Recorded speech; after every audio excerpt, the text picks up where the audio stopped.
రాజకీయాల్లో అవకాశాలు అరుదుగా వస్తుంటాయి.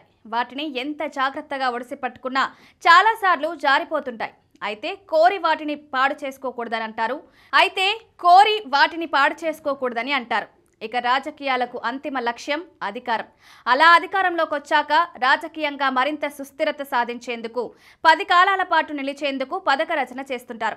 వైసీపీకి ఆ ఛాన్స్ 2019లో వచ్చింది. అయితే వచ్చిన ఛాన్స్ ని వైసీపీ ఎంత మేరకు సద్వినియోగం చేసుకుందన్నదే ఇక్కడ చర్చగా ఉంది. వైఎస్ఆర్ కుటుంబం అంతా ఉమ్మడిగా అతిపెద్ద కాంగ్రెస్ మీద పోరాడింది. వైఎస్ఆర్లో 2009లో మరణించడంతో గొప్ప అండను కోల్పోయిన ఆ కుటుంబం కేంద్రంలో, రాష్ట్రంలో అధికారంలో ఉంటూ ఎంతో బలంగా ఉన్న కాంగ్రెస్ మీద పోరాడిందంటే దాని వెనుక ఐక్యంగా ఉన్న వైఎస్ ఫ్యామిలీ అని చెప్పక తప్పదంటారు.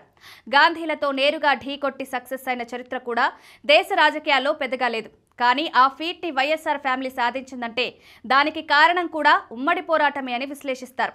ఇక వైఎస్ఆర్ తర్వాత ఆ కుటుంబానికి 10 ఏళ్ల సుదీర్ఘ నిరీక్షణకు అలుపెరగకుండా చేసిన పోరాటానికి 2019 ఎన్నికల్లో ముఖ్యమంత్రి పదవి లభించింది. అలా వైఎస్ఆర్ రాజకీయ వారసుడిగా జగన్ అత్యున్నత పీఠం ఎక్కారు. ఆ సమయంలో కూడా కుటుంబం అంతా ఒక్కటిగానే ఉంది. అయితే పవర్లోకి వచ్చాకే పరిణామాలన్నీ జరిగాయా అన్న చర్చ ఉంది. పవర్ అంటే పదనిసలు పలికిస్తుందన్న మాట కూడా ఉంది. అలా చూస్తే కనుక వైసీపీ కూడా దానికి అతీతం కాదని ఆచరణలో రుజువైందని చెప్తారు. వైసీపీ ఎదుగుదలలో కీలకంగా వ్యవహరించారు షర్మిల. అలా అన్నతో పాటు అడుగులు వేశారు. అయితే వైసీపీ అధికారంలోకి వచ్చాక మాత్రం ఆమెకు ఎలాంటి పదవులు దక్కలేదు. వైసీపీ ఏకంగా 3 విడతల్లో 11 మందిని రాజ్యసభకు నామినేట్ చేసింది. అందులో ఏ ఒక్క పదవైనా షర్మిలకు ఇవ్వలేకపోయారా అన్నదైతే అంతటా ఉంది.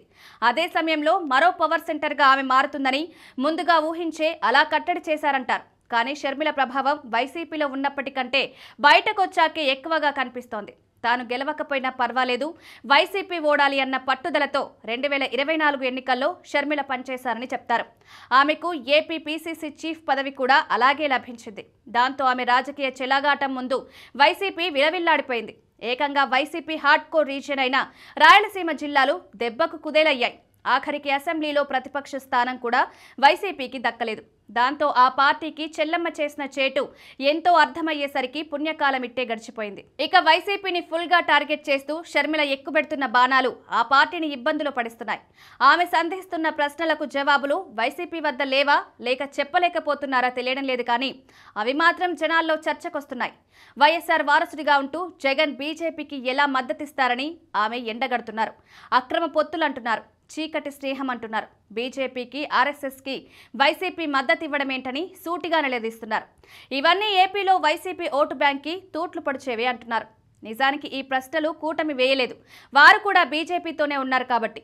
ఇక కాంగ్రెస్లో ఏ నేత ఉండి వేసినా వాటికంత ఫోకస్ కానీ ప్రచారం కానీ దక్కకపోవచ్చు. కానీ షర్మిల ఆ ప్లేస్లో ఉండి గుచ్చి అడుగుతున్నారు. దానికి జవాబు చెప్పలేక వైసీపీ కార్నర్ అవుతోంది. ఏపీలో వైసీపీ ఓటు బ్యాంక్ అంతా బీజేపీకి వ్యతిరేకమైనదే.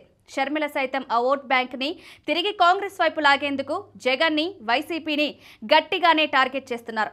దాంతో వైసీపీకి టీడీపీతో పోరు కంటే చెల్లెమ్మతో చికాకులే ఎక్కువ అవుతున్నాయంటున్నారు.